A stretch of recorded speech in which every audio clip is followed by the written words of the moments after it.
Oliver Loving and his companion, cowboy Bill Wilson, were riding far ahead of the herd when the Comanche struck, forcing them to take refuge in a little bend on the Pecos River. Loving managed to kill the first warrior who exposed himself, after which the rest were a bit more cautious. Rather than risk a frontal assault, the Comanches simply commenced to raining down arrows. Still, though, despite holding off the attackers, both Loving and Wilson were wounded in the initial onslaught, with Loving getting the worst of it.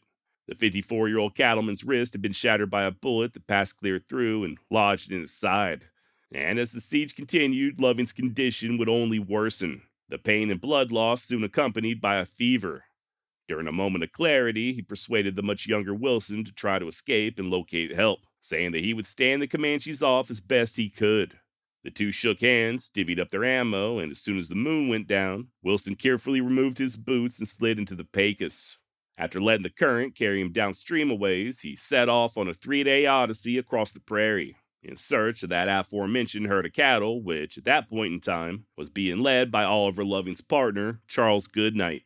Upon laying eyes on Wilson, Goodnight would recount that he was the most terrible object he had ever seen. Quote, "His eyes were wild and bloodshot, his feet were swollen beyond all reason, and every step he took left blood in the track.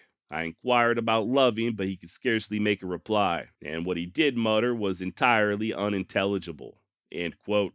As soon as Wilson could get the words out, he told Goodnight about what had transpired, and without wasting no more time, the former ranger hopped into the saddle and rode out in search of his friend.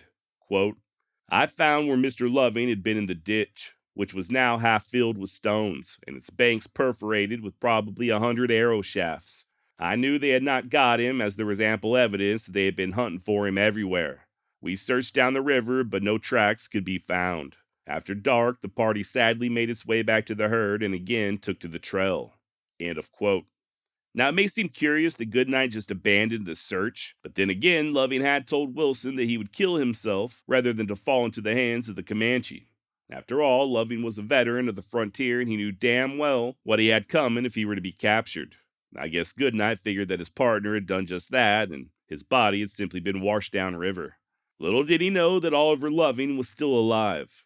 Turns out that after Wilson escaped, Loving had continued to keep the hostiles at bay. Then, 3 days after the attack began, he emerged from his river barricade and managed to make 6 miles on foot before collapsing.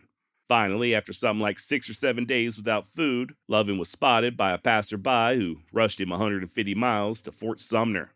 It wasn't until 2 weeks later that Goodnight would learn of his friend's whereabouts.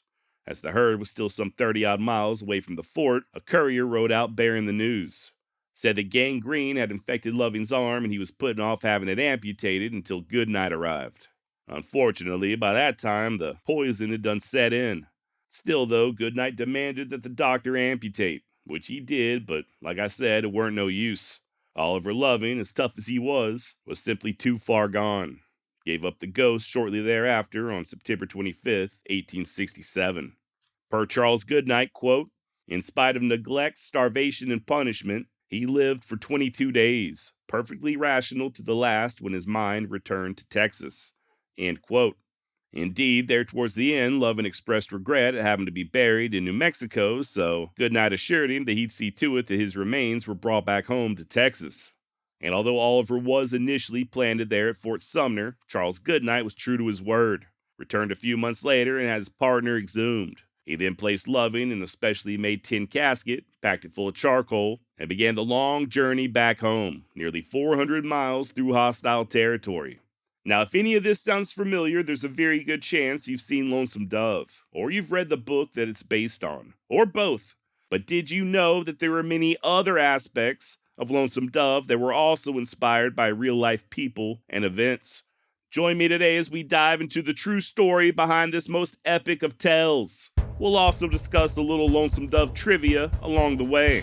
My name's Josh, and this is the Wild West Extravaganza.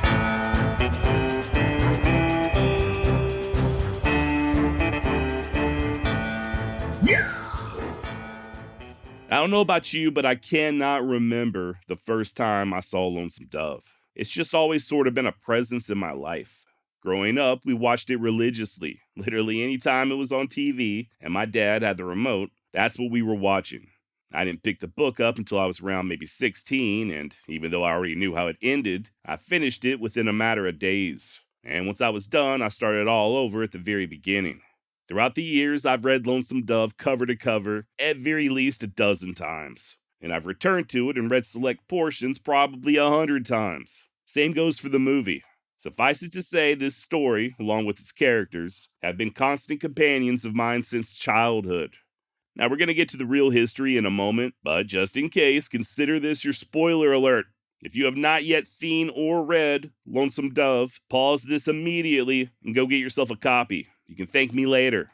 Yeah, it's a Western, but you don't necessarily have to be a fan of that particular genre to enjoy Lonesome Dove. At its most basic, it's a study of humanity, a work of philosophy masquerading as a story about cowboys. It is, in my opinion, the greatest tale ever told. And like I teased a minute ago, many aspects of Lonesome Dove were based on real-life people and events. Remember, spoiler alert, but as I'm sure you've already figured out, the death of Oliver Loving greatly resembles that of the fictional Augustus McCrae. Billy Wilson's trek across the prairie sounds an awful lot like the one endured by P.I. Parker. And then, of course, you've got Captain Call's return to Texas with Gus's remains, just like Charles Goodnight did with Oliver Loving. But did you know that much like Gus and Call, Charlie Goodnight had also spent quite a bit of time as a Texas Ranger? Born on March 5th, 1836, just a day prior to the fall of the Alamo, Goodnight would first set foot in Texas in 1845 as a 9-year-old boy.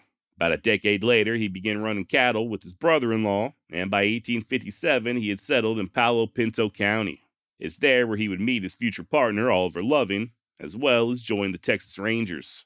In time, he would even scout for the Rangers. Hell, in 1860, it was Goodnight who led his compadres to a Comanche camp on the Pease River, about 30 miles southwest of present-day Vernon, Texas. During the battle that ensued, Chief Peter Nakona was killed, and his wife, Cynthia Ann Parker, was air quotes rescued.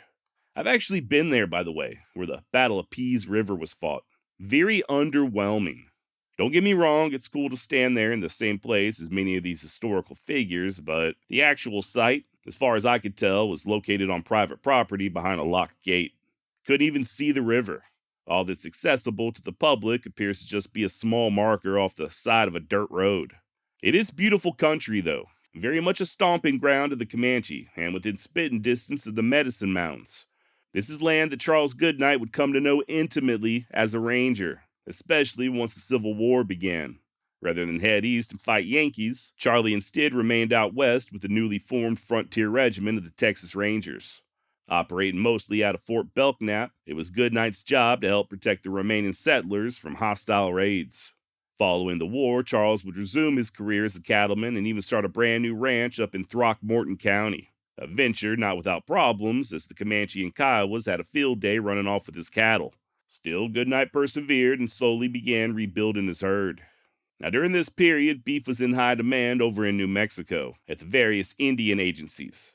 That being the case, in 1866, Charlie and his buddy Oliver Loving, along with 18 cowboys, trailed their combined herds of around 2,000 Longhorn from Texas all the way to Fort Sumner. They headed south from Jack County till they struck the Pecos, then followed it west and north up into New Mexico, and finally, Fort Sumner. And yeah, that is the same Fort Sumner where Billy the Kid would meet his demise 15 years later. Of course, back in 1866, it was still being used as an actual military installation. This 700-mile journey, nearly 100 of which passed through the waterless Staked Plains, would later extend all the way north to Wyoming and come to be known as the Goodnight Loving Trail. By the way, it was during that initial trip to New Mexico when the famous chuck wagon was first used, named after the man who invented it, our very own Charles Goodnight. And of course, sadly, it was on the third trip when Loving was ambushed by them warriors. Following Loving's death, Goodnight would go on to be the first man to ever run cattle in Palo Duro Canyon, an area that was once a stronghold of his enemies, the Comanche.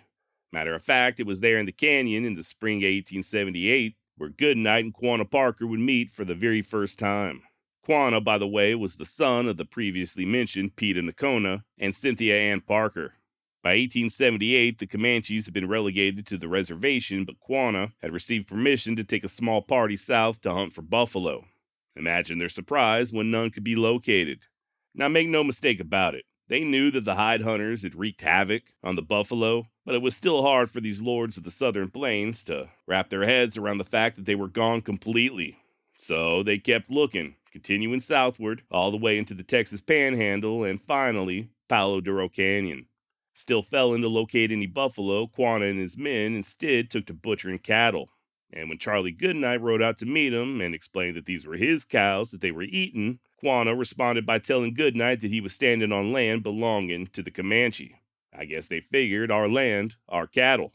This tense conversation continued for several minutes until finally Quanah asked Goodnight what he had to offer, to which Goodnight replied, quote, "I've got plenty of guns and plenty of bullets, good men and good shots, but I don't want to fight unless you force me," end quote. He then invited Quanah to stick around, take his time, and see for himself that the buffalo were indeed all gone. And what's more, while he and his men searched, they could help themselves to a good night's beeves for each day they were there. Despite Charlie spending the better part of 2 decades fighting the Comanche, he and Quanah would become lifelong friends. This meeting there in the Palo Duro was just the beginning of a relationship that would last until the chief's death in 1910. Interestingly enough, speaking of buffalo, later in life, Goodnight would help to save what was left of the American bison from utter annihilation. Ended up capturing a few of the scant remaining buffalo there in the Panhandle and raised them on his ranch. This herd would grow and in time would be used to stock other herds as far away as Montana and even Canada. I'm told that if you visit the Caprock Canyons, you'll see a herd of buffalo directly descended from those that Goodnight saved. So yeah, on top of being a Texas Ranger, I think it's pretty obvious that a lot of Goodnight's stoicism and dogged toughness can be found in the character of Woodrow F. Call. And believe it or not, that last line in the film version of Lonesome Dove, where the journalist is asking Call if he's a man of vision, that came straight out of Goodnight's mouth in a 1926 interview conducted by J. Frank Dobie. Quote, "Someone said that you have been a man of vision." "Yes," Goodnight retorted, "a hell of a vision." Now, it wasn't just Charles Goodnight and Oliver Loving who helped to influence Lonesome Dove. If you're not already familiar with this next little tidbit, I think there's a good chance it might just blow your mind. Joining Goodnight and Loving on the trail to New Mexico was a black cowboy by the name of Bose Ikard. Born a slave in the 1840s, Bose went to work for Oliver Loving shortly after emancipation. Turned out to be one hell of a hand, and following Loving's death in 1867, Bose continued to work for Goodnight. Years later, Charlie would say of Ikard, quote, "I've trusted him further than any living man. He was my detective, banker, and everything else in Colorado, New Mexico, and the other wild country I was in," end quote. Starting to sound a little familiar, right? Kind of like Dietz from Lonesome Dove. And while Bose would not fall prey to a hostile's lance, he and Dietz' grave markers were eerily similar. Upon Ikard's passing in 1928, Charles Goodnight commissioned a stone that read the following: "Bose Ikard served with me 4 years on the Goodnight Loving Trail, never shirked a duty or disobeyed an order, rode with me in many stampedes, participated in 3 engagements with the Comanche, splendid behavior." Damn near word for word when you compare it to Captain Call's fictional epitaph for old Josh Dietz. But what about that cattle drive from Texas all the way to Montana? Fair enough question, considering that it's one of the main plot lines of Lonesome Dove. And truth be told, neither Goodnight nor Loving, or even Bose Ikard for that matter, would ever make it that far north. That said, there was a guy by the name of Nelson Story who accomplished just that. The Ohio native traveled to Montana in 1863, looking to strike it rich at Alder's Gulch. And believe it or not, Story was one of the few who actually did strike it rich. Kind of. His claim paid off and produced around $30,000 worth of gold, a little over $700,000 in today's money. Now, Story was still a young man in his 20s at this time, and for most people that age, 700 large, although nice to have, ain't gonna last no lifetime, or more importantly, the lifetime of your future children. Smart thing to do would be put some of that money to work, right? And, well, that's exactly what Nelson Story did. Took 10 grand down to Texas and purchased 1,000 head of longhorn cattle. He then hired a crew of about 24 meaner in hell cowboys, armed them with repeating rifles, and in April of 1866 pointed them north, determined to be the first man to ever deliver a herd all the way up to the Big Sky country. The entire trip would take 7 months as they covered over 1,500 miles, straight through Lakota territory just as Red Cloud's War was reaching a fever pitch. They were first attacked a few miles south of Fort Reno. Nelson and his men stood their ground, but the warriors were able to make off with at least a few head. Didn't hang on to them, though. According to one of Story's men, quote, "We just followed those Indians into the Badlands and took the cattle back," end quote. Like I said, meaner in hell. Next stop was Fort Phil Kearny, where they'd briefly be detained for what Colonel Carrington said was for their own good. For the better part of 2 weeks, Nelson Story just sat there watching his cows shit before finally bidding the army an unsanctioned adieu and resuming the drive. And just to give you an idea of how dangerous this was, just 2 months later is when the Fetterman Massacre would go down, right there at Fort Kearny. Or I guess I should say, right over the ridge from Fort Kearny. As for Nelson and the herd, they took to traveling only at night, but still endure at least 2 more attacks from the hostiles. Finally, in December of '66, they reached the area where Livingston, Montana now stands. And it's there where Story would build his ranch. He ended up selling a good deal of the cattle over in Bozeman for 10 times what he paid for them at Fort Worth, by the way, and used the remainder to stock his spread. And from there, he would only continue to accumulate wealth. Hell, it wasn't long before Nelson Story would become the very first millionaire to reside in Bozeman, Montana. Decades later, one of the men who accompanied this historic cattle drive, John Catlin, had this to say about Story, quote, "I've never seen a fighting man like Nelson Story. He hunted a fight, and when he found it, he knew how to handle it. He never carried a rifle, but there were always 2 big Navy Colts on his hips. He was always splendidly mounted and would ride like the wind. He'd say, 'Come on, boys,' and ride away. Of course, we'd follow him. We'd have followed him to hell." End of quote. Remember Blue Duck from Lonesome Dove? That damn renegade scoundrel? Well, as it turns out, there was a real-life outlaw by the same name.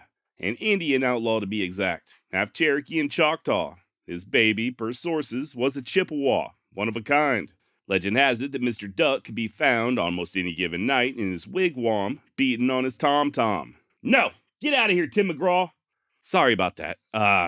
In all actuality, yes, the real Blue Duck was a Cherokee outlaw, or at least part Cherokee, operating out of Indian territory and possibly romantically involved at one point or another with the lady bandit, Belle Starr. Other than the indigenous angle, though, there really ain't much of a similarity. Even the book's author, Larry McMurtry, stated that them having the same name was just a coincidence. That said, there's just no denying that Blue Duck's demise was based on the death of a very real Kiowa chief called Satanta. I did an episode on Satanta many moons ago. I'll leave a link down in the show notes if you're interested, but long story short, much like the fictional Blue Duck, he was a pretty scary dude. Not somebody you'd want to bump into out on the prairie. Born into the Kiowa Nation circa 1819, Satanta not only came to be known for his prowess in battle, but also his great oratory skills. Fancy speeches aside, Satanta would continue raiding well into his middle age and would eventually be captured and condemned to hang. Miraculously, the old warrior's sentence was commuted, and then he'd be paroled altogether in 1873, after which he went right back on the warpath, mostly as an advisor, but it didn't matter none. The authorities there in Texas were fed up with hostilities, so this time they locked Satanta up for good over in the Huntsville State Penitentiary. It was there on October 11th, 1878, that he took a flying leap out of a third-floor prison window, much like Blue Duck's final flight in Lonesome Dove. As far as other real-life influences, Lonesome Dove author Larry McMurtry also drew inspiration from a Texas cowboy named Teddy Blue Abbot. McMurtry considered Abbott's book, We Pointed Them North, to be a superb memoir and that coupled with, quote, Haley's biography of Goodnight, Irwin Smith's book of range photographs, and a volume of J.R. Williams' cowboy cartoons, one could figure out just about anything one might need to know about the 19th century cowboy, end quote. And shout out to my friend Michael over at Texas History Lessons podcast for sharing that little citation with me. Another possible inspiration behind Lonesome Dove that doesn't get a whole lot of recognition is Juan Cortina. Considered a bandit by the Texans and a folk hero to the Mexicans, Cortina likely helped to influence the character of Pedro Flores. Over the years, Cortina would have many a clash with the Texas Rangers, along with cattle ranchers like Richard King. If you'll remember, it was the fictional Pedro's Ranch, where Woodrow and Gus stole all them horses and a good deal of the cattle that they would drive to Montana. Kinda ironic considering the fate of Jake Spoon, but I guess back in those days being an outlaw just sorta depended on which side of the river you were on. Then there was the real-life cowboys that McMurtry knew as a child. He came from a ranching family in Texas, grew up on stories of the old breed, and knew firsthand what it was like to sit a saddle. Just wasn't for him, though. Rather than follow the family into the cattle herding business, McMurtry instead chose to be what he described as a word herder. If you'd like to learn more about this great man, I'll drop a link below to the Texas History Lessons episode on Larry McMurtry. I'll also link to the episode that Michael did covering the various cattle trails in Texas, including the Goodnight Loving Trail. Like I said, you can find that down in the show notes or over at TexasHistoryLessons.com. Did you know that Lonesome Dove was originally supposed to be a John Wayne movie? I'm not making this up. Before it was a novel, it was just a screenplay. The Duke was slated to star as Woodrow F. Call, Jimmy Stewart as Augustus McCrae, and Henry Fonda as Jake Spoon. Even the plot was different.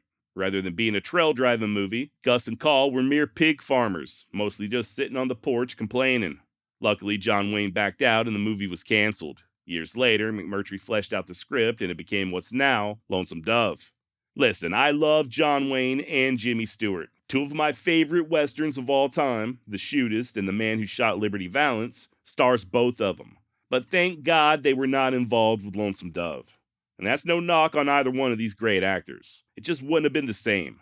I don't think anybody could have pulled off what Robert Duvall and Tommy Lee Jones did. They literally became Gus and Call, embodying these characters to perfection.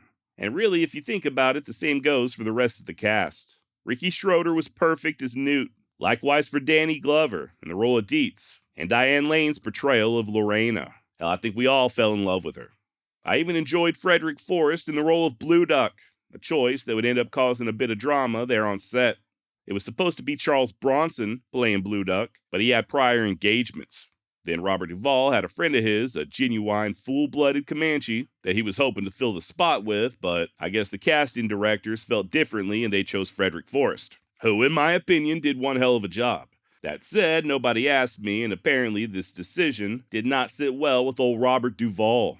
Story goes that he refused to even so much as rehearse with Forrest, so when they had that scene where Gus and Blue Duck first meet, where Gus is sitting on that rock in the river and Blue Duck just slowly comes riding down, that was their first time ever interacting with one another. And ultimately, it worked out great for us, the viewers. Just added a little extra tension. What a great scene, by the way. Gus just casually sitting there in the river, wearing nothing but his long johns and pistol, telling Blue Duck that he hopes he likes the water cold because he ain't got time to warm it up for him. And what's Blue Duck say? I like it wet. So many great quotes from Lonesome Dove, man.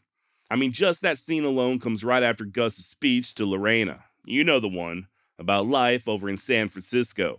We'll get to that in just a little bit, but since we're on the subject of Robert Duvall, it's worth pointing out that this was not the only time he was responsible for creating a little bit of extra friction on the set of Lonesome Dove. According to Danny Glover, quote, "Some actors need tension to feed off of, but I did hear some language that I had never heard an actor throw at a director before," end quote. He's referring, of course, to Robert Duvall and director Simon Windsor. Not only did they butt heads, but at one point, Duvall threatened to bite Windsor's nose off. Not making that up. I believe his exact words were, "I'll bite your fucking nose off." Also, just between me and you, Duvall would allegedly take shits in the fake outhouses on set just in order not to break character. The director, Simon Windsor, would later state that while it's no secret he and Duvall had their moments, that he didn't care because the end result was fantastic. And I could not agree more. One of the rare times that the film version lives up to the book. And let's be honest, it's the book that's the real masterpiece. I can sit here and sing the praises of Duvall and Jones all day long. They are the GOATs, okay? The people in charge of the costumes and props, the wranglers, the various advisors, the cameramen, everybody else involved with Lonesome Dove was amazing. But at the end of the day, it's Larry McMurtry who truly deserves the lion's share of the credit. And if you haven't already read the book, I would urge you to at least consider it. There are some really great scenes that never even made it into the movie. For instance, remember that Army scout that Captain Call beats down after he quirts Newt? I hate rude behavior in a man. I won't tolerate it. There's a part in the book prior to that, before they ever get to town, where the Army had tried to requisition several of their horses in addition to taking Dietz. Gus and Call tell him to kick rocks, and there's damn near a gunfight right there on the prairie. Just even more of a build-up to when they finally arrive in Ogallala. Some of the most memorable dialogue of the book, and it never even made it to the movie. Then there's the character of Will Barger. He doesn't make it to the movie either. Well, I take that back. He kinda does, but it's just for like a split second. Bonus points if you know who he is in the movie. but I thought that his various interactions with Gus in the book were highly entertaining and very insightful. Gives a little bit of an extra dimension to Augustus. Now, you may not know this, but Lonesome Dove is just one installment in a 4-part series. There is a sequel, Streets of Laredo, as well as 2 prequels, Dead Man's Walk and Comanche Moon. My recommendation would be that you read them in the order they were published. Start with the original, Lonesome Dove, followed by Streets of Laredo. As far as I'm concerned, these are both masterpieces. Then, once you're done with those, that's when you go back and read the prequels, Dead Man's Walk and Comanche Moon. Like I said, this is just my recommendation, okay? It's a free country and Abraham Lincoln freed the slaves. They're all good books, but Dead Man's Walk and Comanche Moon just don't have quite the same magic as Lonesome Dove and Streets of Laredo. I will warn you, though, Larry McMurtry is no great respecter of fill-ins, and he wasn't much given to happy endings. So don't go getting upset at the fate of certain beloved characters. We all die in the end, right? And if we're characters in a Larry McMurtry novel, we might die in ways you couldn't even possibly imagine. Worth mentioning that the movie Return to Lonesome Dove is not considered canon or a part of the true Lonesome Dove universe. Same goes for Lonesome Dove the series and Lonesome Dove Outlaw Years. I've seen them long time ago when I was a kid. Shout out to Reese Witherspoon. There's nothing wrong with them per se as westerns, but just know that Larry McMurtry had absolutely nothing to do with them. He did not write those shows, and the plot lines were not his idea. And besides, I don't want to give too much away, but if you've read Streets of Laredo, which is the official sequel to Lonesome Dove, you'll understand why the plot of Return to Lonesome Dove is pretty much impossible.